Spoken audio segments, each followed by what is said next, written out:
Mic check.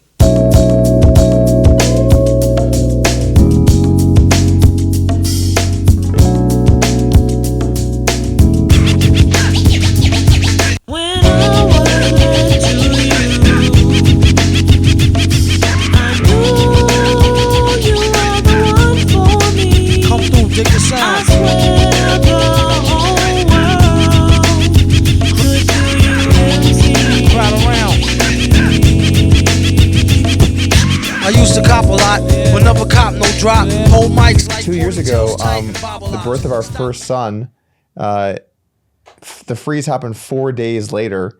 And when the freeze happened, the power and gas went out in our house or whatever. So we had to like seek shelter with like a 4-day-old infant. Yeah, it was pretty terrible. That's scary. Yeah, that's not fun at all. It was not fun. Especially when you have a kid. I can't imagine probably freaking out a little bit. Yeah, we're like huddled around just like the couch trying to survive. It's like the old times. Yeah. He made it, so we're good. Yeah, well, yeah, I would hope so. He made it.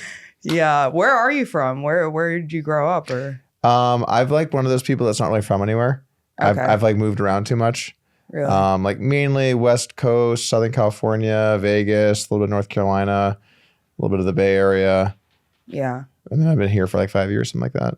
And you prefer it here over Yeah, the West Coast? Well, I mean, like some things, like for raising a family, it's way better. Because I was in Vegas for a long time. Yeah. And Yeah. cool, no worries. Are we live already? I think so. Yeah. Okay, We're okay, good. cool. We're good. Yeah, I was in Vegas for like a very long time, probably like 12 years or something like that. So, Oh, wow. Yeah. But like we wanted to have kids, and I didn't really want to have kids in Las Vegas. Yeah. I grew up there a little bit. I'll never forget when I was like 10 years old, I was skateboarding to school, and I came across like one of those little stripper cards, you know, like the naked ladies on them. No, I haven't seen those. Have you been before. to Vegas before? Only once. I just got back like a few months ago. Okay, so like so basically like in Vegas, there are these guys on like on the strip, and they're always like, they have these like cards of these naked women, they're like smacking them and stuff. And they have these like big stacks of naked women, and they like pass them out. And it's probably for like strippers or escorts or strip Like clubs. Pokemon cards for hookers. Yeah. You gotta catch them all. And when I was like 10 years old, I came across one on the way to school, and it was like the best day ever. But now as a parent, I'm like, Yeah. I can go without that. Or like when I was, in middle school, there was this one girl where we had to we were going through like, what do you want to do when you grow up, right? And I guess this one girl's like, I want to be a stripper. And everyone's like, woo! It's like, probably could do without that. Yeah. When you actually have kids. Yeah. A lot less funny. You only have one kid? We have two kids. You have two kids? Yeah. Boy, girl, boy. We have two boys. We Two actually have a boys. third in the way too. So Yeah. we're popping them out right now. Yeah, so you don't have to worry about them being hookers. Well, I mean, you never know. But Well, that's not I would very hope progressive not. of you, Alex. It's 2025 I'm sorry. now. They can be whatever they want. Probably not. Oh. This fell off. The mic fell off. Sorry, that chair was really uncomfortable. So I just Yeah, nothing happened. We're good. totally normal. Nothing broke. Blooper reel for sure. Yeah, it's okay. Yeah, so how did you get into playing poker? Like, what was your origin story, I guess? So when I was younger, I was a big video gamer, and it's not like it is today where there's like all these streams and like that's not a weird thing. Like when I was a kid, back in my day, it was a lot more unique to play video games kind of competitively. But I was one of the best players in the country at a game called Warcraft 3. Okay. It's like kind of like StarCraft. It's like basically you make little armies and fight. Yeah. Yeah, it's pretty masculine. But I was very, very good at that game, and I could never quite become like the best in the country. There were a couple guys that were just clearly better than me. And so, I would like make it through a tournament, and then I'd run into one of those guys, they'd beat me. And I was spending like hundreds, thousands of hours practicing to get better and trying. And then one day, one of my friends was just like, why don't you play poker instead and actually make money doing what you're doing, like, spending all this time practicing. So my first take was, well, it's gambling. You can't win. And then they're like, no, it's player versus player, not the house. And I started researching. And the moment I realized it was just like, I have to beat the other players, then I was hooked. And I knew that, in my heart, I felt like I'm going to be really good at this and it's going to be my career. So, yeah, kind of the moment I realized that like video games are not where the money is, I like moved over, and the rest is history. Yeah. Yeah. I was big into video games when I was younger, but I was more like, first PlayStation, Nintendo 64. I played all that. What games were you into? So we played like, GoldenEye Of and course. like all that. Yeah, classic. Which is funny because my brother recently got a Nintendo 64 and I went over to his house and we played it. Oh, nice. And it's crazy going back and playing those games because when you were younger, they look so good. You get some Smash Bros in? Yeah, we did. Nice, We did. We that's played good. Super Smash Bros. Melee. They look so good when you were younger. You play it now and it looks like complete shit. I remember like the first time you saw 3D graphics when you were like 10. You're like, oh my God, the future is now. Yeah. And now you look at some of that stuff, it looks legitimately terrible. I know, yeah. Terrible. When we got the first, like when Xbox came out, that was like game changer. Yeah. Like Halo, like Gears Yep. of War, Call of Duty, all those games I started played coming all out. those, yeah. Battlefield. I'm playing Battlefield 6 right now. Like Okay. it's very addictive. I'm Nice. like, I do you play any of those shooter games? So or? I've kind of had to just like remove myself from playing a lot of these games Yeah. because I just get too into it. Yeah. And I get too competitive. And like 4 or 5 years ago, there's a game called Counter-Strike. Yes. And I went on this like insane Counter-Strike bender. And then like, a year went by. And by the end of it, it's like me and a squad of 18-year-old children that I'm like telling exactly what to do as I yell at them. And they're calling me a boomer in the chat. And I'm like, we're in this competitive league and we have matches and our clan is battling. And then like one day I just kind of woke up and took a step back and was like, this is not healthy. I'm a 31-year-old man who's hanging out with children online, playing like, guarding a bomb site. Like this is like, we got to move away. So I guess I just have to like, anything that's competitive like that, I get too like crazy about it. Like 1,000 or 0. Yeah, basically. So now if I play video games, I try to play stuff that you can't really get competitive really. Like I play like, I like a lot of the Souls-like games like Elden Ring, stuff like that. My husband plays those, like Dark Souls, Yeah, Elden I Ring. love that stuff. It's fun. Yeah, that's what I tried playing Dark Souls and I couldn't even get past the first boss. I was like, I can't play these games. They make me too angry. The thing about those games is that they're difficult. And so when you actually win, it's like so rewarding that because you have to dodge at perfect times and stuff. By the way, this is not what I thought we were going to talk about today. It's fine, whatever it goes into. Yeah, I mean, like they're challenging, right? So Yeah. it's fun to like learn the move sets and try and time everything out. And eventually when you win, you feel like you really did something notable. Although again, you're in your basement playing video games. So Yeah. probably didn't. But you feel the same way playing poker. Well, poker is a little different because you win money, right? Yeah. So also for at least where I'm at with poker, when I play poker, I play on like big shows and stuff. So, I can promote my brand, I can promote my companies, I can kind of build my name. So, and then also hopefully you win money when you're playing too. So there's like a lot of different upside when you're playing poker compared to video games. Yeah. My dad was a big poker player. Oh yeah? But we're in Florida, so like growing up, like it was you had to go on the boats to play, but then they had Poker Stars. Okay, yeah. So my dad had Poker Stars and he taught me how to play when I was like 7 Nice. because he would be playing and like in the middle of playing he would have to go use the bathroom. So he'd have me play for him. Nice. Yeah. I'm like, Dad, I don't think you should be teaching your 7-year-old daughter how to play poker. But it could be a skill I could use in the future. I haven't used it yet, but Super functional. This is like the modern version of like in the 1800s when you had to teach your children to farm. It's like the same thing pretty much, It's kind You were harvesting crops. Yeah, you don't need to learn how to change your tire. You need to learn how to fold. Exactly, yeah. Exactly. No, yeah. I mean, yeah, it's fun. I gambled a little bit when I was in Vegas, but I do like the $100 and call it a day. I mean, Vegas not built on winners, right? So, in fact, poker is one of the few games you can actually win because you're playing versus other people. Almost every form of gambling, if someone says that they're good at it, they're just an idiot. Okay. Honestly, even in poker, when most people say they're good at it, they're an idiot. Like, there's only so many people that can win in a game where some percentage is going to the house, and then you have to play versus people that are also trying. So, it's a competitive game. It's like an intellectual sport, right? Some people call it an actual sport, and I'm gonna have to draw a hard line on the no on that. Like, have you guys seen poker players? Not a sport. Yeah. I mean, yeah. Some of them are in rough shape. A lot of them. A lot of them are in rough shape. What's the youngest person you've ever played poker against? 21. No, I'm just kidding. I mean, off the books. I played in this one home game once where someone had their one of their kids come play. Yeah. And the kid was like probably not old enough to want to play poker, but it's Yeah. their game and you're at their house and like you're kind of like, It's a little well, different. It's legal. Kind of. Is it? Child labor. Is it? I don't know. I don't really want to get into the nitty gritty on that probably, but Yeah. And then like this little kid raises and I have a good hand. I go after him and I'm like trying to gun this kid's lunch money down. And I'm thinking to myself, Lunch I'm money. on the river and I'm just like, should I really try and take every chip in this kid's stack? And I'm thinking, you know what? They got to learn the hard way. So yeah, sent him packing. Yeah. Early bedtime for Johnny. Yeah, that's fun. I mean, dude, what about the oldest poker player? Oldest player? Yeah. I mean, how am I supposed to, let me think about Old Asian lady. Old Asian lady. I don't know. I mean, oh man, I usually don't survey people for their age when we play, but I've definitely played people in their 80s. Yeah.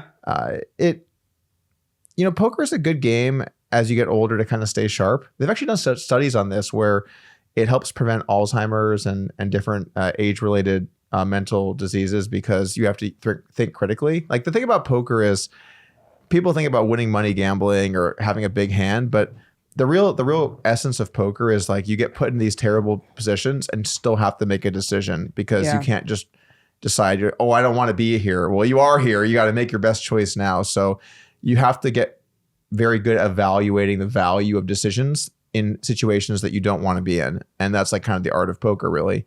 That and also like bluffing sometimes, because a lot of people don't like to bluff. Like bluffing is not a human emotion that most people want to go through because it feels like you're lying, like you're pretending to have a good hand, right? So most people do not like bluffing because it feels kind of wrong. And thus most people, when they bet, they probably have a good hand. So figuring out how to override that and sometimes bluff, but not bluff too much, that's also extremely important in poker to kind of find that equilibrium. Mm-hmm. And when you're sitting there playing, like are you constantly like gauging people's expressions and emotions and like how deep does it go when you're playing? I guess I'm more of a math guy, so I'm more of like this is the strategy, these are the numbers, this is how the game is supposed to be played. There are people that are more like look at the person and get an idea based on their demeanor, but the thing is, once you start playing poker at a high level, everyone's going to be aware of those things, right? So for me personally, the way I would always approach it is I would just try to be very consistent with how I put chips in the pot, whether I'm good or have a good hand or a bad hand or whatever. I try to make sure that it looks the same. So then if you're looking at me and you're trying to get a read, you're not really going to, and I'm not going to give you anything. Versus bad players, though, bad players will do lots of things that kind of tip their hand, so to speak. So you can do both, but you have to decide, like you only have so much time in a spot to make a decision. So you have to decide where you're going to put your energy. And I would rather put my energy on like the math, the numbers, the strategy, understanding like what I should do in theory, and then kind of deviating small based on that rather than just like, I think you got it, or I think you don't got it, or stare the guy down or whatever. Mm-hmm. So there is some sort of like luck that does come into play, like, or is there? Oh, well, there's tons of luck in poker. Yeah. Obviously, like the beauty of the game too is it's a skill game, but luck basically makes it hard to see who's really winning, right? So a player will win a big tournament and they'll win a lot of money and they think, I'm a great poker player. Well, they might be, but they might not be. And so it makes people kind of delusional. Like a good example is there is no such thing as high stakes chess. Magnus Carlsen will kick your ass, okay? You're going to lose every single time. You're never going to, I won one off Magnus. But if we play poker and your strategy is, I'm going to go all in every hand, not even going to look at my cards, I can only really beat you about like 3 out of 5 times. Yeah. So you're going to, like, if we play one game right now, 2 out of 5 times, you'll be like, I beat Doug. So that's going to happen a lot. And then as it gets closer, it gets even closer to 50-50. It makes people not able to kind of see if they're really winning or losing. And that's why so much money is gambled playing poker, because people are delusional and egotistical. Mm-hmm. I felt like you were describing me at the end there, but I don't get that vibe from you, but maybe I think it's just my insecurities.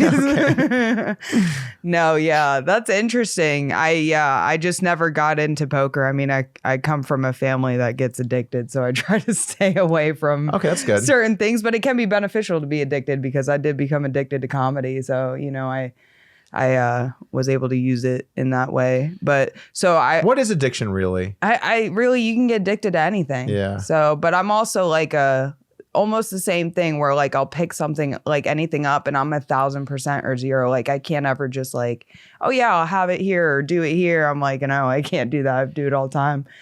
Yeah. Apparently you're supposed to find moderation in everything, but I find it in nothing. Yeah. So I mean, exactly. It's so difficult to just do a little bit of things. Or so like when I was younger, even playing poker, right? Like my whole life was playing poker. I'd wake up, play poker all day, go to bed. And then I feel like as I get older, life becomes increasingly about like doing like 20 things, like some childcare and then some finance stuff and then some poker and then make a YouTube video and then do a podcast. And then it becomes like start to get chopped up in more and more ways. And sometimes I'm like, man, I kind of like missed life when it was simple. Like I woke up, I did my thing all day and then it was over. But I think that's just part of growing up is you have to, you realize that you're responsible for other people and their lives and well-being. You know, it sucks. Yeah. No, I think about it all the time. I'm like, damn, like, because me and my husband do want to have a kid at some point.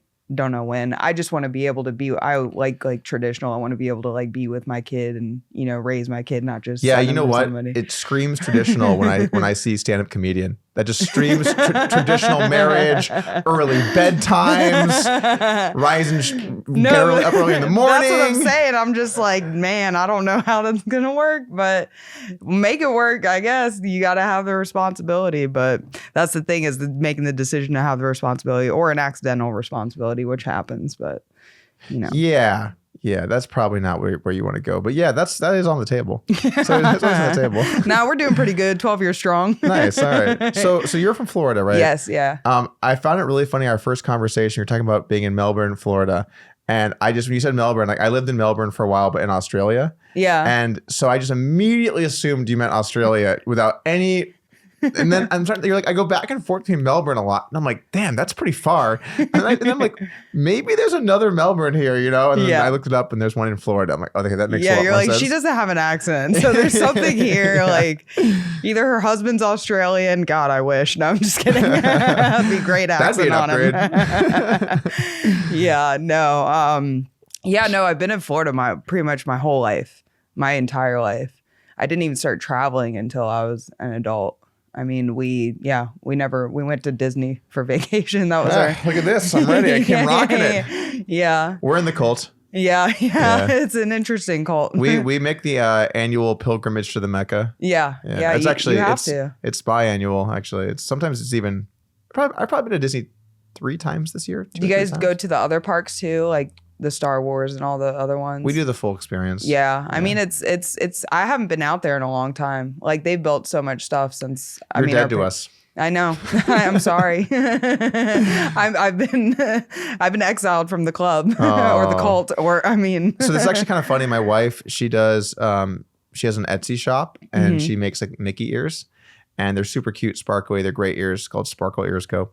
And last time we went, we're walking around the park and we ran into someone wearing ears that she made and sent to them. And then they were at the park with us. Did you guys get a picture of it? Actually, or you just saw it? It was kind of weird. Like I was freaking out because of how crazy that was. But my wife and the girl were both like super cool about it. And I'm like, I feel like you guys should be more freaked out about this happening. You know, you made those. Oh, look there. Oh yeah, here we go. Boom. There you have it. Oh, those are so cool. Yeah, they're pretty sweet. When I have a kid in 20 years, I'll get one. Yeah, they're 60. They're really nice. Oh no, that's so cool. She got like a. And she custom made. Oh, and she makes custom ones. That's so cool. Yeah, she does all kinds of stuff. Yeah. Well, I'll have to get one for my niece then. Yeah, they're nice. Look at that 4.9 review. I told her, I'm like, look, you need to start getting some worse reviews. Okay, so look, there's a method to this, right? If you're getting almost only 5s, it means that you're either underpriced or your product is too good, right? You want to find equilibrium in the marketplace. So I've been like trying to get her to raise her prices. She wants to keep them fair. I'm like, look, the reviews are too good. She's like trying to be a good person. You're like, listen, you got to be more strategic. Yeah, it's a business. You're doing the math. Yeah, no, that's really cool. I love that that's her hobby, though. It's like her hobby is something that makes money. That's great. Yeah. Some people have worse hobbies. Yeah. Like stand-up comedy. Yeah. So my husband's like, you're spending money to what? The economics of stand-up comedy are kind of crazy to me. So like just even like going out to spots and like, between gas and food and travel, or like if you're going like to another city or whatever, it just seems so unbelievably hard for people to make a living in stand-up comedy. Mm-hmm. It just seems very, very difficult. And there are so many people that want to do it. And there are a lot of good people that I think Austin's a good example of this, right? So like I've been in some different cities, done comedy in some different places. Like we were in Orlando, right? Mm-hmm. Orlando. Okay. So it seems like particularly in Austin, the number of good comics is crazy. and there's only going to be so many spots, right? And then it turns into like, well, there are only so many paid spots because all these people would do it for free just to have a chance to have an audience and be able to actually run their jokes and try and improve, right? So it just seems like very difficult to kind of break through in comedy to be able to actually have like a career. Extremely. I mean, like the way I look at it, well, I mean, I just love it so much that it doesn't bother me to think about that. Obviously, it's something that's wanted, but it's like, I mean, it could happen for like me 20, 30, 40, 50 years from now, and I'd be cool with it. But I mean, I could understand how like, yeah, it is. I mean, I don't know how people get picked. I don't know how it happens. Well, I mean, just like in terms of like, you know, a higher success. I think it's more like, you know, there are people that work for years and years and years. And even though they're fucking hilarious, sometimes they don't make it to that next level or that next opportunity. And I wonder why.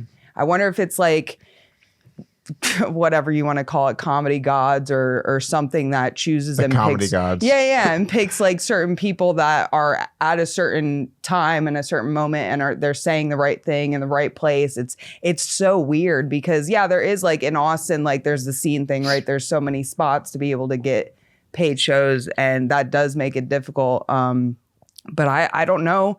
I don't know how it works. I really don't. I think it's just a matter of working hard, and if it's your moment, it was like I really do feel like when people do have their moment or start getting paid and I'm not talking about like, you know, famous, but like in terms of just like making a living off of comedy, like it happens when it's supposed to happen in my eyes. Like it's kind of like I kind of imagine my life as like, yeah, it is like mostly pre-planned in terms of the biggest experiences that happen in my life or anybody else's life. So I feel like when that does happen for somebody, it was supposed to be at that moment. So I feel like everybody that's a very nice. Okay, so yeah. What I like about that Yeah. is that it's a very nice way of looking at it that keeps you positive and not jaded. Because most comedians, when they talk about who makes it or don't make it, and I'm an outsider stepping in, people are super jaded and angry. Like, oh, that person made it. They don't deserve. Like, they're not. Like, I've heard the number of negative things I've heard from people about who kind of makes it through or not. You know what I'm talking about? I've heard it from so many comedians. Yeah, I've heard it. And I just feel like there's this like resentment in that. So what I like about what you're saying is it has no resentment and it's a positive attitude, which is great. I also don't really believe in like the gods or the timing or I feel like some people are just kind of destined to do it and some people aren't. And from what I've seen, like there's some people you see them and you're like, oh, that person has something, you know, you can kind of feel it. Yeah. And there's some people that don't. And then I also kind of feel like there's something in comedy where there are all these different sort of like personality types, right? Like you have like the Southern guy, you've got like the funny black guy from the hood, you've got like the lesbian girl, you know, you have like sort of like, you know, I don't want to call them like, don't talk about me like that. Wait, you have a husband? I know, but everyone calls me gay. Okay. Anyways, like, I'm sorry. I didn't mean to interrupt. Yeah. Actually, it's funny you say I'm that. actually a black guy in white face. And this podcast is canceled. So like, it's funny with that. It's weird when you start doing stand-up and you realize there are certain things people laugh at about you.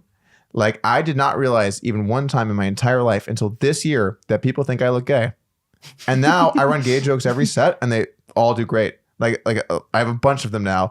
And on one hand, it makes me a little sad that I spent my whole life, I had no idea this was going on. On the other hand, I'm like, people laugh. I guess it's funny, you know? But you do start to realize there are things that like the way people perceive you is way different than the way you perceive yourself. Yeah. Yeah, I look in the mirror and I'm like, I hope to God. No, but I have been learning because I'm really early in. I'm only 2 years in. Oh, okay. So like this past year, I've been really like digging deeper into like myself, like who is Alex Barboza? Like who am I trying to be on stage, or who not trying to be on stage, but who am I on stage, and who that is who, like how I am off of stage. Like that's how I want it to be. Right. Okay. You know, kind of thing. So I think like digging deeper into like who you are and understanding the perspective of other people really does help you dig into like good comedy. Yeah, I've been trying to work on some of that stuff too. Like I've been working on this bit lately where I'm like, you know, the rich asshole. which I don't really view myself as that, but I think sometimes maybe people perceive me as that. And then trying to kind of like work it up like it's sort of just like it's like a bit, you know, it's like a chunk or whatever. And like I have a joke in that where I'm opening with right now where I'm like, you know, I've made a lot of money in poker, but I'm still just a regular guy. I don't like when money changes people. Like, you know, Elon Musk says he only hangs out with the richest and most successful people in the world. What a dick. This year, I'm not going to his Christmas party.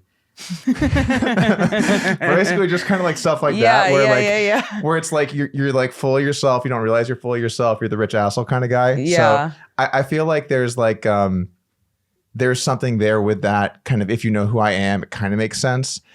Like that's not who I am, but like I can exaggerate up to be like that.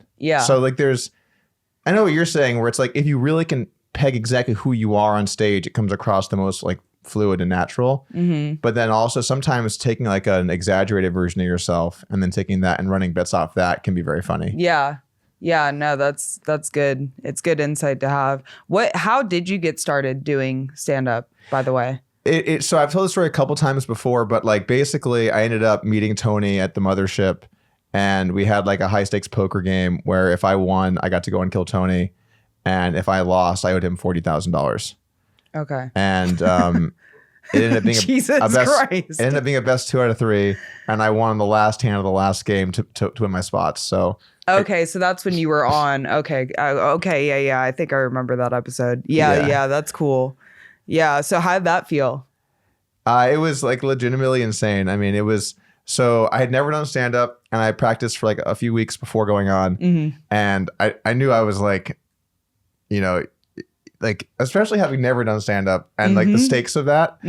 But somehow day one, hour one of like, I'm going to write some jokes. I came up with an insanely great joke, like as my first one I've ever written. I still don't even know if I've written a joke as good as this. And it's been like 8 or 9 months of writing now, but I just instantly wrote an awesome joke. And then when I would go test it, it would just kill it every time. So I wrote more tags to it. And then I had like an awesome 1 minute in like 3 weeks. And then when I first went on, I did my minute and it just killed. It like absolutely killed. Like, you know, I got like a standing ovation like halfway through my set. I had to stop telling my jokes so that people could cheer. It was, honest to God, it's like one of the best moments of my entire life. That's good. Like, I mean, I can see it in your face. Wife, children. Stand-up comedy. We're getting thin after that. You're like, poker? Yeah. And then it was weird. Like something happened in the crowd where someone laughed at something they're not. And I made fun of that. And then that got a laugh. And it just like, it clicked in this way where it all came together so perfectly. And it was just like this incredible high that I've just never felt in anything I've done. I mean, I've won millions of dollars playing poker. I've won big tournaments. I've done all the stuff. But like, I know that stuff's great, but it isn't as rewarding emotionally. Yeah. Because there's something about like when an audience connects with you like that emotionally hits so much different than just winning money. Like when you win in poker, it's like self gratification where like, oh, I get all this money and like all this and like, you know, accolades, whatever. But when an audience, when you step on stage, people are judging you. And when you hit something where like they love it and they let you know they love it, and then you get to be a part of that and you know what's going online for a lot of people to watch. It's just, I don't know, I've never felt like that way about anything. It was amazing. Yeah, I can understand that. And the first time I got off stage like grinning from ear to ear like I never had before, and just the tingling in my body. Like it's like a high. It is a high. It's insane. Yeah, it's absolutely insane. So when you got off stage, you were just buzzing.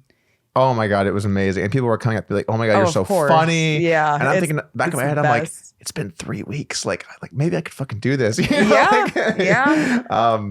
And then I went on a second time and kind of sucked. Well, that comes always. It wasn't. I didn't it never ends. I didn't even do that bad. Like I had a couple of jokes brick, but I mean, it was okay. It was fine. Yeah. It was like whatever. I got on 8 months in, and my set was. It wasn't like bad. Like I didn't bomb, but it was like it wasn't good. Yeah. Yeah. It's tough too because I think I kind of rushed it where I wanted to get the second one in sooner.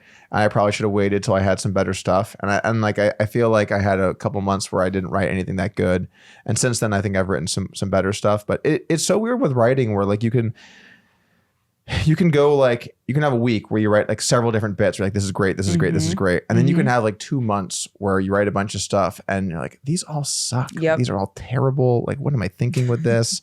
And then you can just have another week where you just write some great stuff, you know, like, and you just never know when it's going to happen. Like I had this one thing click recently where, so when I was younger, I dated this girl that ended up becoming a very famous porn star. And like, I was like, oh yeah, this should probably be some material because there's like a lot of stuff here. And then I wrote like a ton of jokes and a lot of them are good. And I've been running that, you know, 4 or 5 minute chunk and like my sets I've been doing lately. And I think I have it down pretty good. But like that all happened like one day. I'm like, I had this joke and this joke and this joke. And then I was in this like Zen state where you're writing and they're all great. But like 2 months before and a month after, fucking nothing, just like nothing that really hit. So it's weird with writing how it can kind of like come and go like that. Yeah, I've been going through this fight in my head because like I feel myself when I do go like, because I go sit outside and I'll try to write for like at least 30 minutes and not every day. But when I do go through those periods of where I have like nothing and I'm just writing like, if I'm not laughing at it myself, I'm like, it's shit. Yeah. Like I have to think it's funny for it to be good. And I'll have like the same thing, like a month or two of just absolutely nothing coming out. And then I'll be in my car on the way to a show and have something pop in my head. I'm like, that's fucking hilarious. Yeah. I should use that, you know? It comes out of nowhere. I know. And I'm just like, I'm starting to wonder if I should trust that. Like kind of go with the flow instead of resist and push against myself. You know what I'm saying? Why like, push against? What do you mean by that? Like forcing myself to write. Like going out of my way to write as opposed to letting it come to me when I see things or something happens. Cause I always get the best stuff when I'm just like, you know, kind of in my day. It's a balancing act. Like I think it's tough to, well, first off, like when you don't feel like you have anything funny or you don't feel like you're in the right mood for it, trying to force yourself to write, I feel like is going to be tough to make good stuff. But then if you start to get super picky on writing, then it just seems like you're not giving yourself enough chances to be able to come up with something funny. Yeah. So I'm not the expert here, obviously, but it just seems like you probably have to do a mixture of both. Where like sometimes you write when you don't feel like it, and then sometimes you just write when like something comes to you. You write a lot, and like I feel like there's, or like, you know, I'm sure you're always taking notes in your phone. Like, okay, this is funny. Do you ever like pull up your notepad and you like read something and you're like, what the fuck was I thinking? Yeah. I had something the other day where I like this read will it. Be fun. I read it and I was like, what the fuck was I thinking here? Let me see if I still have this. I'll pull up mine next too because mine are crazy. Where is this? I have just like random, just like 3-word sentences of like, what is this? Oh, maybe I don't have this. Yeah. No, I'm sorry. I must have deleted this. No, note. It's fine. But I had some note and I pulled it up and I'm looking at it and I'm like, how is there a joke here? I know. It's just a collection of words. Like, this doesn't even mean anything. Yeah. And sometimes I'll do the voice to text when I'm like driving and I'll look back and it's just mumbled junk. I'm like, what is this? And then sometimes I'll be like, oh yeah, I'll write that down in a few minutes. Gone. Legitimately no chance you will ever write that down in a few minutes. I know. No chance. And you know what's worse is I still do it to this day. I'm like, yeah, just write it down, Alex. And I still forget. I'll forget. How do you like organize your writing? Because it's like kind of complicated where you start to have more and more and more, and then you have updated versions. And then like, are you always going back and changing stuff? Or like, how do you organize like what you write? I use titles. Like I'll just like write the subject above it. But I've seen and heard people organize it into like take all their writings and like organize each one under, or all the jokes under each subject, which is probably definitely helpful. But the way that I've been seeing it myself, I mean, it could be wrong, but like I'm so early in that like I know what I'm writing now is like nowhere near what I'm going to be writing when I'm really good at stand-up comedy. Like, you know, maybe 10, 15, 20 years from now. So I've gotten into this, and it could be very bad for me, but I've gotten into this cycle where I'll write, right? And I'll write jokes. And if I think they're funny and they make me laugh, I'll remember them. I'll do them on stage. And I will never look back at my writings. I never look back at the stuff that I write. But like, don't you find that with that, if you do it like that, then sometimes you'll have a good joke and you'll just forget it? Because like, there's like a balance where, because when I first started, I tried to write every joke out full lines, and I feel like what happens is you start to sound so scripted because rather than just like thinking about a topic, you're like saying every word. And so that's kind of bad. But if I don't write down like, that's a good joke, like sometimes I'll just totally forget I have a great joke. And then when I'm rereading my notes, I'm like, oh yeah, I forgot about that joke. I like that joke, and put it back in or whatever. So don't you feel like you lose a lot of your jokes if you're not writing down kind of like the specifics sometimes? To be honest, I probably have. Okay. I can't see myself not forgetting stuff. The one thing I found is that like, I guess my writing, it tends towards right now I'm writing a lot about like my childhood and like growing up and stuff, and like a lot of my set is about that. Your early lesbian lovers? Yes, actually though. And yeah, why I gave that up and why I love Jesus. Hell of a transition. Yeah. No, but because of that, I'm writing a lot of true stories. So I don't forget these things because they are about me and they are like actual experiences that I've gone through. So if anything, I do feel like I'm just taking things that I've always been writing about and I'm just developing them. And also now that I'm in my 30s, I'm starting to remember things that used to happen that I completely forgot about. You know, I'm having conversations with my parents, had no idea these things happen, you know? So I feel like if I, because that's what I want my stand-up to be. Yeah. I want it to be about my life, how it relates to the world or people or whatever. So I feel like as long as I continue just focus on my life experiences, I don't think I'll forget anything. I think if anything, it'll just develop and get better over time. But that's not like to say that I'm not writing like I am. It's just I know what I'm talking about. So it's a matter of just getting the funny. And that's where I have the problem on the page where I get the funny that just comes to my head versus me like, oh, well, I'm not like motivated to write. I'm not feeling can't even think of anything, you know, kind of thing. So I don't know. I'm still figuring it out. Yeah. I feel like, and by the way, this is probably gonna be a rare conversation for you, but you've been in comedy like 3 times as long as I have. So you're new. I'm very, very new. It's like 2 people that don't know anything telling you at home. With our combined 2.5 years of experience in stand-up comedy, what are you not going to learn? I'm going to put the title, How to Do Stand-Up Comedy. Oh, man.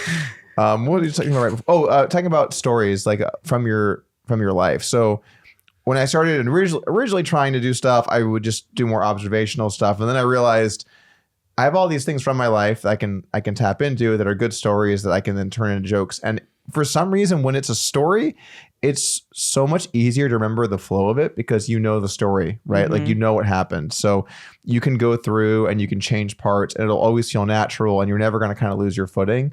Where I found that when I do more like hypothetical or observational things, sometimes I'll be in the middle of it and I'm thinking, where do I go with this? Like I'll lose my track sort of. Yeah. When it's a story about that's unique to you that you know very well, you're never going to lose track of where you're headed.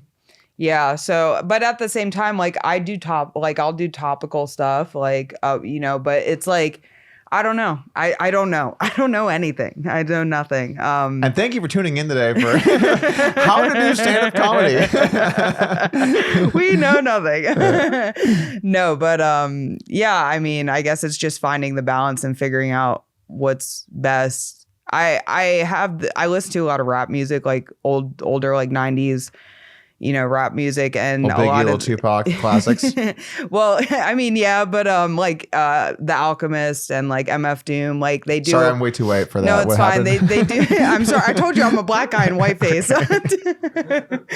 But they do a lot of that, like where they'll take you know, old like movies or TV shows and they'll incorporate like dialogue into their songs, like as like an intro or like an outro. And I don't even know exactly what it says, but there's this one that just sticks out in my mind all the time. And it's like, if you feel resistance, there's no reason to push against, just go with the flow. So I kind of keep that in the back of my mind. Like if I feel a lot of resistance, like in terms of like writing, I mean, with this conversation, like that's where I do think like, should I go more with the flow? Is that what I'm supposed to like? In my gut and in my heart, I'm like, is that what I'm supposed to do? Yeah. Instead of like pushing against the things that are, you know, feeling like I'm not getting anything out of it, or it's draining my energy, or it's not helping me in a way, like, is it easier to just like, I mean, obviously you still have to work hard. Well, there's something there, right, where like there's a balance, because pushing yourself outside of your comfort zone in some areas is good. And maybe you're going to find a place that you wouldn't have found otherwise in doing that. But if you're just always trying to push against like the flow of where things are headed, then it's too much. So, I mean, obviously this is a very like, you know, theoretical conversation about like what you should or shouldn't be doing. But generally speaking, you want to try everything, I think, right? Yeah. Try some of everything, I think. Yeah. And then you find your flow within that. Yeah. I would think. Yeah. I think so. We're just going to keep saying we think at the end of everything because we don't know. Yeah. It is interesting to me how you said earlier, like you have to find it funny, right? And sometimes I'll have a joke. I'm like, oh man, this is great. I love this joke. I can't wait to tell this joke. And you go up there and you tell it and like no one laughs. And you almost be like, come on. Come on. Don't you? Yeah. Or like you almost want to explain it, but you're like, oh, I'm just dead. Like, all right, that was not a good joke. And then sometimes you'll say something and people will laugh. And you're like, that's funny. Like sometimes I'll have a joke where like the setup, which was not supposed to be funny, will create a laugh. And you look around, you're like, oh shit, I have to like pause there or something, because like I got to laugh in this spot I never even dreamed was going to get a laugh. And I have to rethink this whole bit where like I don't get why that's funny. Like sometimes there are things that aren't funny to you that become funny to other people, and vice versa. Yeah, I've had that happen to me. I'm like, I've actually been just like hanging out with friends, you know, and they'll just laugh at something I say, and I legitimately be like, why? Can you explain to me my joke? Because I don't even know what you think is funny. Yeah. Like, what did I say that's funny? And then, the thing where you think something's hilarious, I'm just like, yeah, I killed 2 of my kids. And you go out there and you're like, what? Why is that funny? Know. So like last week or the week before, I did a show at LOL in San Antonio. And it was like a Friendsgiving show or whatever. And I did 10 minutes. And I took that, the joke I did on Kill Tony, and I like added some lines to it at the start. And it got laughs, and I just couldn't really understand why people are laughing. Like, you know, I said something about like I transitioned into immigration, and then I'm like, you know, there are some people that shouldn't be here right now. And in isolation, that is not very funny. It sounds like I'm just about to be very racist. And I'm like, I'm looking at some of them right now, and people are laughing at that. And I'm thinking to myself, like, is this like a nervous, like, oh God laugh? Or is it like why were people laughing at that, you know? And then eventually like the punchline is like, you know, we got to do something about these Californians. Yeah. And so then it's funny to me, but the fact that there were people laughing beforehand, it's confusing because it just sounds racist. Yeah. Like, I don't know if it's like they're just trying to protect themselves or what. I don't know. Listen, if they're laughing, you're just naturally funny. Well, just take it that way. Sure. I guess I'll take it the good way. You just got to keep the confidence that it was all you. All me the whole time. Or like sometimes audiences are very different where you'll tell one joke and generally speaking, I found the audiences are pretty consistent. If a joke is good, it tends to be good across audiences. But occasionally, you know, you'll have a joke where it just randomly bricks in one audience specifically. And I always wonder, why is it that didn't work here? Like what happened where this joke today in this spot didn't work? Because comedy is not easy. I don't know. It's unforgivable. Like it's like you could never figure it out. Because I feel like no matter what, like every joke I've had has always bombed at least once. Every joke? Even your best jokes? It has to, yeah. Yeah. At least once. Well, I've also performed in front of just comics. So. Oh, you mean at like open mics and stuff? At shows, no. Okay. At shows, no. But yeah, I mean, I've had it happen with jokes, but not all my jokes. But I mean, bombing at mics is not fun. Well, at an open mic, if you tell something and you get one chuckle, that's a killer joke. Yeah. Like that's like, write that down. That is pure gold. That unless it's platinum, about rape, they're lying to you. Unless what? I'm sorry. I said unless it's about rape, they're lying to you, because comics always laugh at like the fucked up shit. Yeah, I'll be like, you guys thought that was funny, then I go do it in front of a bunch of 70-year-olds and they're like, whoa ma'am, you gotta get arrested. Yeah, I might not run the rape material in front of the 70-year-olds. The rape material. Yeah. Well, you know, however much you have. Sounds like you have a lot. No, I actually have none. I got lucky. Same. Yeah, good. Especially with how you've been saying people say you look. No rape jokes over here. Yeah, that's good. Yeah, but yeah. I mean, yeah, no, it happens. Rape or sorry. Might have to edit that one out. Trust me, the things that I've said here, we don't need to edit anything out. Nice. Okay, good. I don't know that it'll be going anywhere. It'll be great for my brand. Oh, My social media we can take it my out if you social want me media to. manager is like, Doug, you did great work on that podcast. If you want to take it out, we No, will. I don't care. It's fine. Okay, all right. I'm not. Yeah, I don't know how holy your brand is, not in a rape way, but Typically, what? we're gonna keep tagging back to the rape. This is it. The rest of the episode. I don't know. I lost my train of thought there. No, yeah. So you'll do a joke and it'll bomb somewhere, but it'll do good somewhere else. Yeah. I mean, we get crowds that are on fentanyl sometimes. Not like legit, or not like actually, but like they're just not, they don't want to be there. Oh, okay. Like we've had shows where we've had full audiences and these people will smile at the jokes, but there's nothing coming out for every single comedian. Yeah. So it's like sometimes you just get that weird, like it does happen because I've had times where I bombed and I'm like, oh my God, that sucked. But then I feel relieved when every single comedian comes up to me and they're like, dude, that audience sucked. Yeah. I mean, because I've never like I don't ever blame the audience because I'm like, I could have been funny somehow. I'm like, I could have done something. But it does happen where there's like audiences that are just low energy. I love that perspective because it's keeping yourself accountable.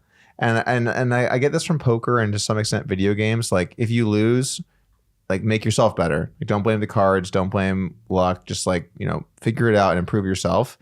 And I feel like it really seems like your attitude is just great on all this stuff because you're like, it's very healthy and it's like trying to build in a positive way towards like achieving what you need to do, and like keeping your mindset positive of like, how can I be better regardless of what happens? Like, I think that's so key. And some audiences are weird like that. When we were in Orlando, what's the name of that Milk place? District. Yeah. But what's the name of it? Is it called Milk District? That's Barley and Vine Beer Garden. Okay. Yeah. So the audience was pretty good, I thought. But what was weird about that one is, and you left right after you. Yeah. Okay. So, so you probably don't even know this, but like half of that audience was there to see one guy. And that one guy is not a stand-up comedian. He's just their friend from like law school. So like this guy went up and it was actually fucking hilarious. He was in front of me and he was supposed to do like, I don't know, 7 or 8 or whatever. And he didn't know what the light means because he had never done stand-up comedy before. And he went on and on. And they're just like flashing him off. And he's just going on and on. And like, oh, Lord have mercy. He was more doing improv than even stand up, and he was just doing all this stuff, and like all of his friends were laughing, and the set lasted for forever. And I'm like, this is a really weird one to follow. Extremely. Did they stay? They stayed, yeah. Okay, good. Because sometimes they'll just, their friend's done, they get the fuck out of there. By the way, the Milk District, I thought it was really funny. So like whenever I go to somewhere, I try to do like a joke that's kind of about where I'm at or about like, time of year or whatever. And so I'd never even heard of the Milk District before in Orlando because I'm never really in Orlando other than Disney.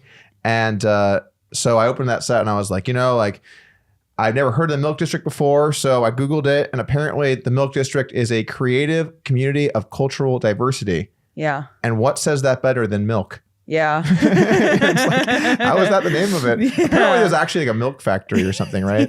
Yeah, I have no idea. I didn't really grow up there much, but that I'm gonna have to ask now when I get back home. I'm gonna be like, hey, there used to be a But anyway, going back to the audience though, so it's gonna be a weird audience with half the people don't like stand up. They're here to support their friend, and like you're gonna get a.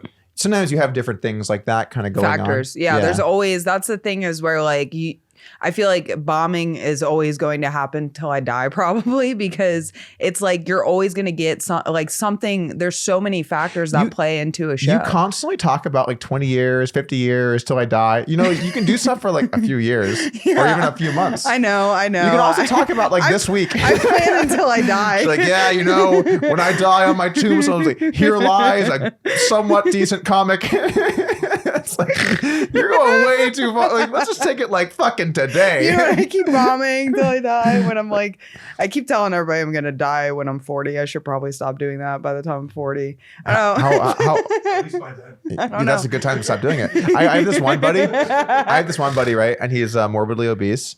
And See, like, why are people laughing at that? That's what we're talking about earlier. Because why was that funny? you know what? It was the direct honesty. Direct honesty is always extremely funny. All right, I'll write that one down. So he's morbidly obese, and his thing he does is he'll say like, oh, I'm not going to get in shape. I don't care because I'm going to die when I'm 35. But I've been friends with this guy for 20 years. And so what he does is the year he's going to die just always gets older. So at first 35, then it was 40. Now he's like about to be 40. So it's 45. And then it's like, I think I might have even heard 50.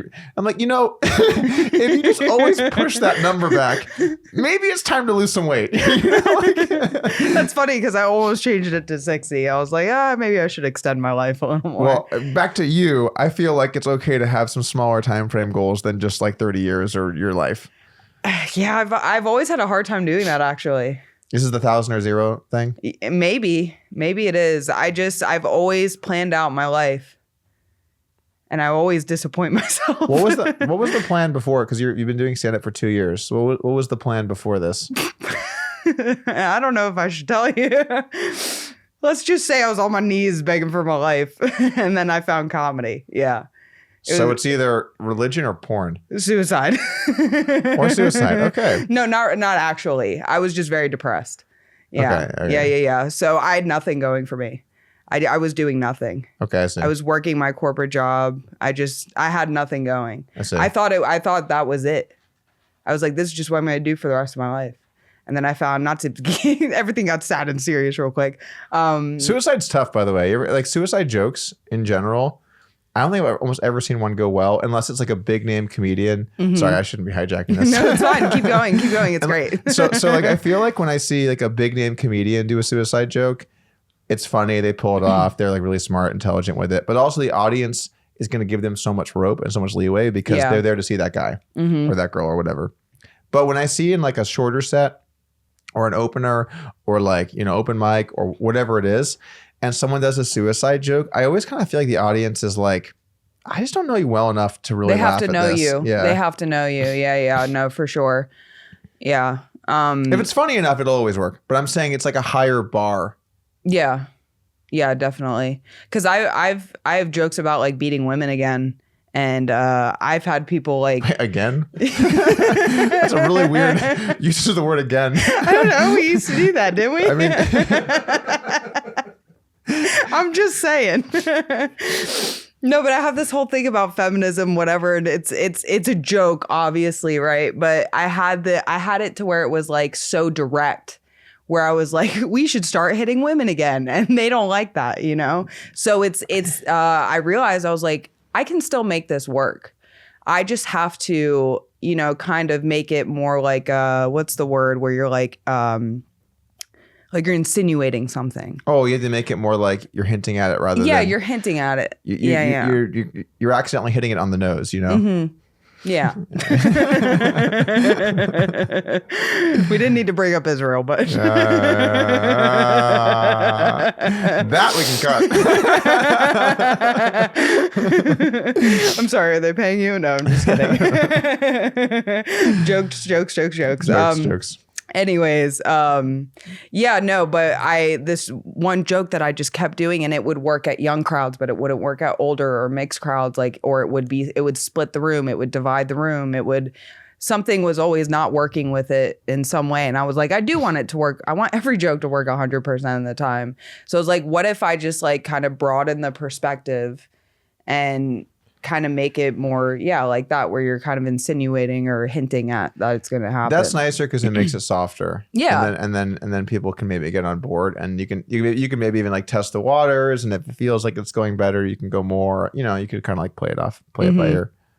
But there's also certain characters that can play it off. Like I have this friend comedian back home, Kyle Christopher. He's a very dark, like he has the look. It's who he is. And he does off stage. He talks about suicide all the time. He's like, oh, I'm going to kill myself. I'm like, you guys stop doing this because I don't want you to jump in front of the train. Yeah. It's on the way home.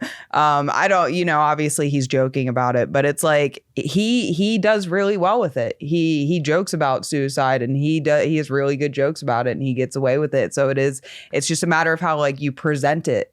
really. And then also how well the crowd knows you, because you can do a shorter set and get the crowd to know you and then do it more towards the end or something, you know? Yeah, and I think like if again like your jokes are good enough, then it can be any subject. Like that's the beauty of it, is if you write something that's good enough, you can really win anyone over in any area. It's just just the bar is higher in some subjects over the others. And by the way, there's some subjects I'm just so sick of hearing about. I'm just so sick of hearing about people's fucking trans jokes. Like I'm sorry, I never found them funny. Maybe this is just a me thing. Clearly they work. I just feel like that subject is just like so played out, you know? Yeah. I don't know if you do trans jokes or not, but I'm saying like, it's the one thing that I don't have unless I'm just like, I know I've joked about it before on stage, mostly like riffing, but I don't have any like sets or jokes. I also feel like it. it's always the same kind of general thing. And it just seems so played out. I don't really understand why those have been so common for so long here. Yeah. I mean, yeah, I do see it a lot in Austin. It's a little less like over where we're at. But I mean, my trans jokes, or whenever I do talk about it, it's mostly about the way I look. So, okay. So you're relating it back to yourself. Yeah. But there's a lot of I notice it when traveling for comedy, like, cause I've gone to Vegas, New York, other places, and there's a lot of the same jokes. Exact. You know, you go, it's like different people, you'll go to them? open mics, you'll see the exact same character, the exact same joke, the exact same subjects, same punchline. And it's like, it's these people aren't copying each other.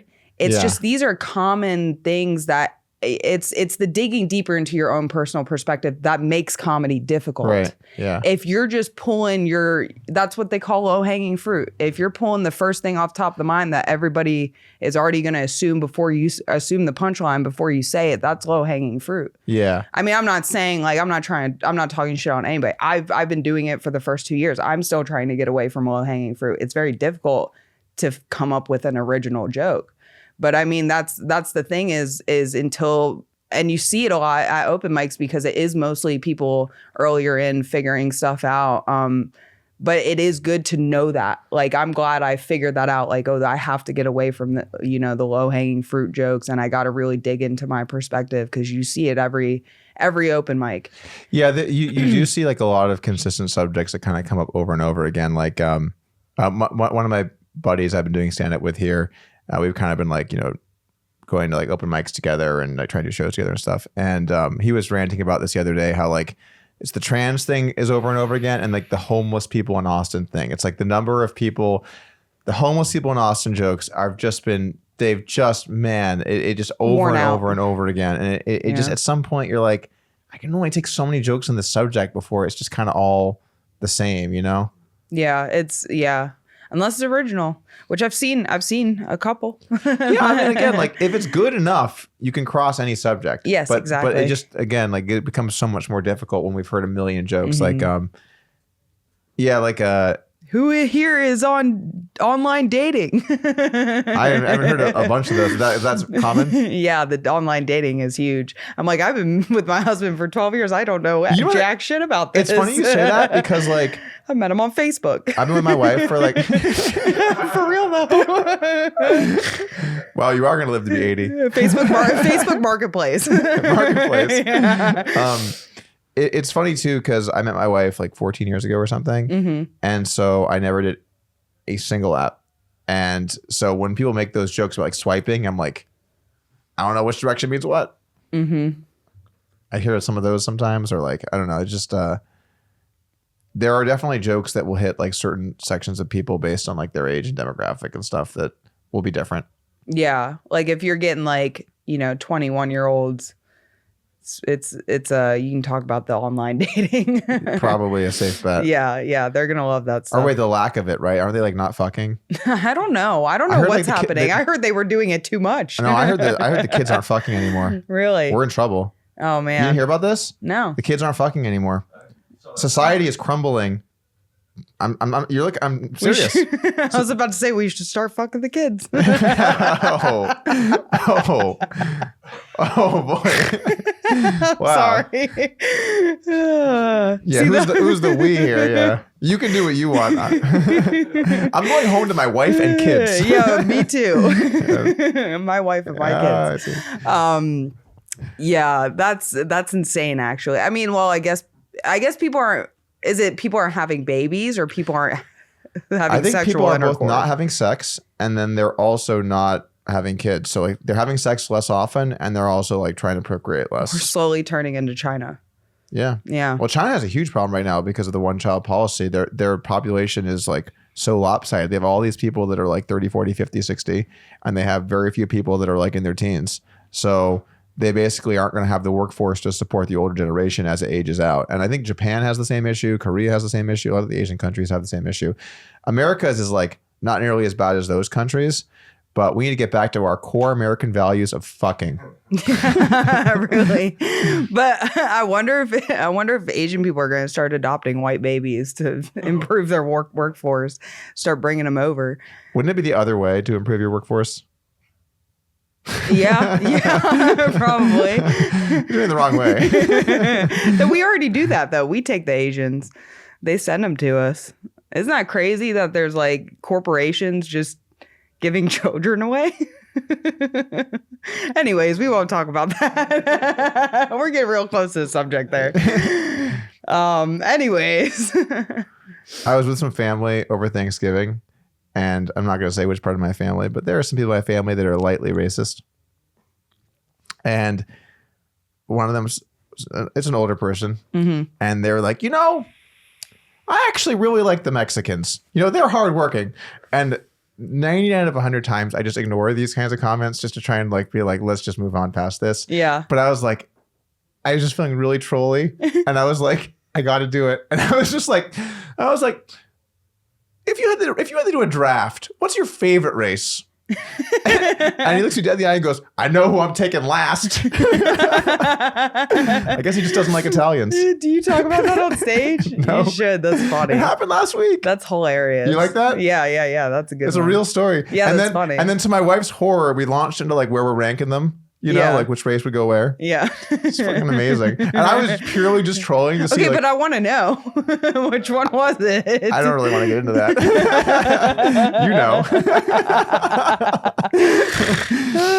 I'm a black guy and white face. Sorry. But I was just like, because it's okay. When you have racist family, it's always a little awkward because first off, they're old and like, you're not going to change anyone's mind. And like, whatever. So I just always try to ignore it because it just seems like the right thing to do. I'm not going to like engage in this.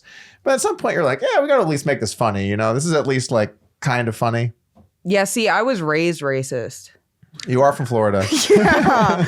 No, I was actually like a racist teenager, not like KKK racist, but like I would because I was raised by my dad, and my dad was a like road rage. He's from New York, so he was Italian, like road. His last place. Imagine, yeah. But like when His I name was Joe, or is it Mike? It's Danny. Danny. Okay. Yeah. Yeah, no. He had really bad road rage, so we'd be in his truck, and he would anytime he would see somebody that wasn't white, it would be the N-word, he'd call him, whatever race it was. And what's fucked up or funny, actually, God is really funny because he's married to a Mexican woman now. And he used to like. Well, they are hardworking. Mexican. Not this one. That's my stepmom. That guy's really unlucky. Yeah, my dad is the Mexican right now. He's building shit in the garage. Nice. No, yeah, but he was so like when I was young. I mean, but I was also in my school. We were also raised around like everybody. Like Florida's so like. Diverse, so diverse. Like we had everybody in our schools. You have like Northeasterners, then you have like old people, and then I think that's it. Yeah. Super diverse. What the Milk District. Yeah. Well, at least in Melbourne. Melbourne's very different from Orlando. It's like, it's mostly like black and white, and we had, Puerto Rican, Cuban. But yeah, we all just like said it was like growing up in Florida was very different. Yeah. We weren't like racist, but we said racist things, but it was like for fun. And I kind of still do that. I'm trying to think like what racism is. Yeah, I'm like, it wasn't with anger. My dad did it with anger. We said terrible things about the people with different skin color, but not in a racist way. Yeah. It's like, I don't know about that. I don't know. I don't like that. I don't think I've grown out of it yet. It was funny. We were all white. We laughed. It's like, I don't know about that. No, there was one black guy there. It's Come kind on. of hot in this room right now. Oh, there was one black. Oh, don't worry. At home, there was a black guy there. It's all good. Oh no. And Oh, especially playing Xbox Live back in the day, the shit that we would say Oh, was my God. not, that's why they on Call of Duty, you get banned immediately for saying anything. You can't even say fuck on there and they ban you. I'm in some group chats with like European poker players and stuff, and like particularly Scandinavians, like for some reason do they think like saying the N-word, for example, they can just say it whenever. And I'm in this chat and I'm like, guys, if you're going to keep saying this, like I'm going to have to leave the chat. Like, I can't have my name associated with this type of behavior, you know? They're Well, like, in that case, I'm kidding. Yeah, I'm like, I'm out of here. Yeah. No, it's interesting. There's like kind of only a couple words you can't say if you're white. Which ones? You're trying to get me to say the N-word?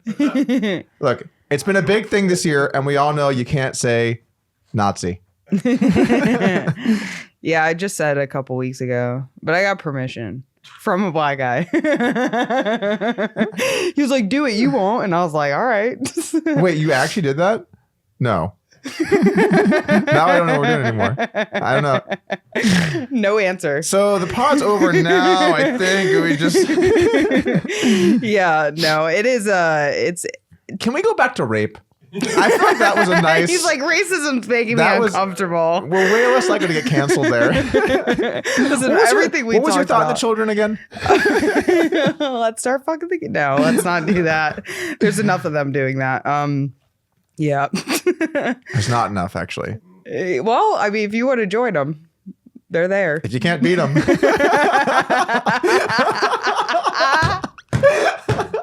That was so good. That was so good. Oh my. Oh, I like that. That was good. Fuck you for being funny so early in, motherfucker.